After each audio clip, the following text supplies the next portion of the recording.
All right, next let's kick it on down to Athens, where my goodness, the Bulldogs just continue to roll. And good news here, as we hit on the last episode, George Pickens back on the practice field. That's terrific to hear. But he's not the only one.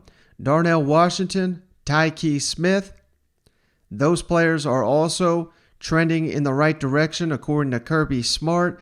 And that's just going to make who I think is the number one team in the nation that much more potent. Now, it certainly sounds like George Pickens, as you'd expect, a lot further from the field than Darnell Washington and Tykee Smith. But they may not need him this week against Vanderbilt. It's going to be a red and black takeover of Broadway. I'm already starting to see that. I know the guys from Dogs 247 are going to be down there on Broadway.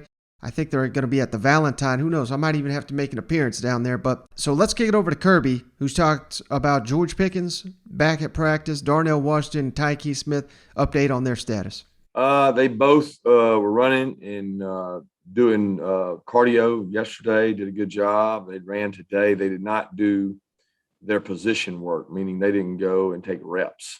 But I was just walking off the field, and they both ran really good today. They both hit really good speeds. I talked to both of them walking off the field. They felt really good about where they were. They felt really comfortable. They're not in cleats yet. You know, cleats aren't the best thing to run in for that foot injury, but they're in the rubber turf shoes, and they're running really well, and they built up their volume. So we'll increase that tomorrow and see where they are.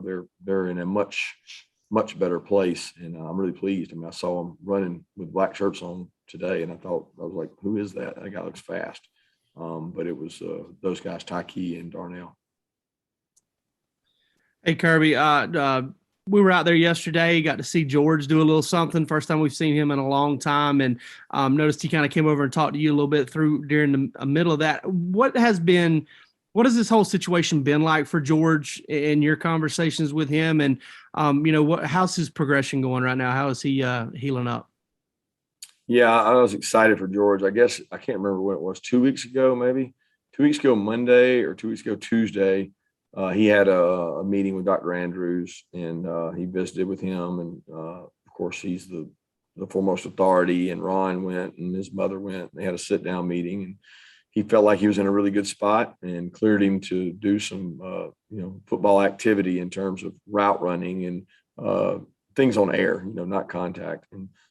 And George is running really well. He's a special guy when it comes to coming off of injury. I mean, he's out there running, catching balls. I mean, you wouldn't think, just watching him, there's anything wrong with him.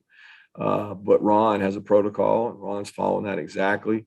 George has done a tremendous job of doing what he's supposed to do in rehab, being where he's supposed to be. And he works out, during the practice. He only gets a little bit of time with us. He's prescribed, like 15, 20 minutes at the beginning of practice. And then he goes and does his rehab program and his lifting program.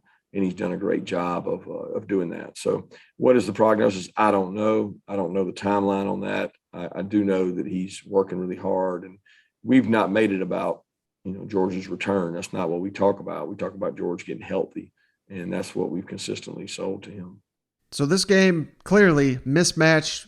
I mean, is it going to be a mismatch?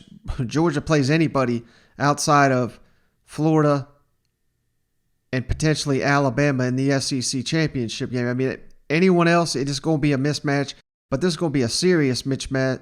That's tough to say. Serious mismatch with the Commodores here, going on the road in Vanderbilt. They're going to have more fans in that Vanderbilt stadium than the Commodores have, I have to imagine. And think back to last season. I had forgotten all about this till it was referenced, but this was the game that Georgia didn't get to play last season.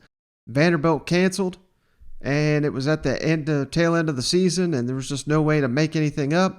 So Georgia didn't have a full slate, thanks to Vanderbilt, unable to participate, and that is something that Kirby Smart, it doesn't sound like that kind of lingers on his mind too much, but it is something that he weighed in on here. He was asked a couple different ways about not having that game last year.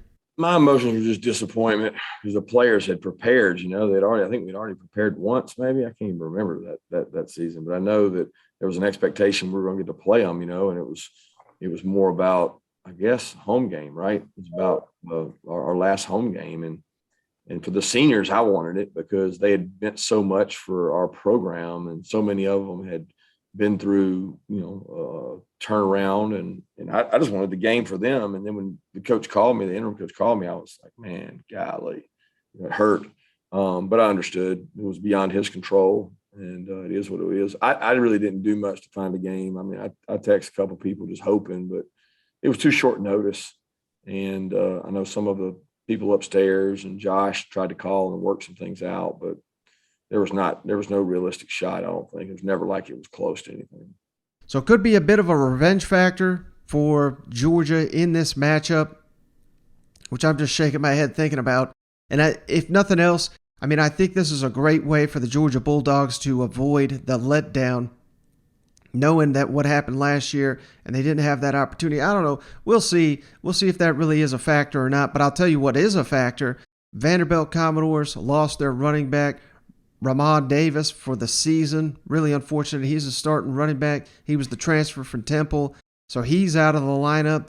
And in addition to that, I mean, the Commodores have been struggling on the offensive line, shuffling guys in and out at guard and at center, right in the meat of that line. And we all know whoever Vanderbilt puts there, who they're going to be lining up against, big old Jordan Davis. So, man, any way you slice this is not a great match for Vanderbilt, and it's coming at the worst possible time with injuries and Georgia getting healthy. So, man, prayers up to you, Vanderbilt. You're going to need it this weekend, I'll tell you that.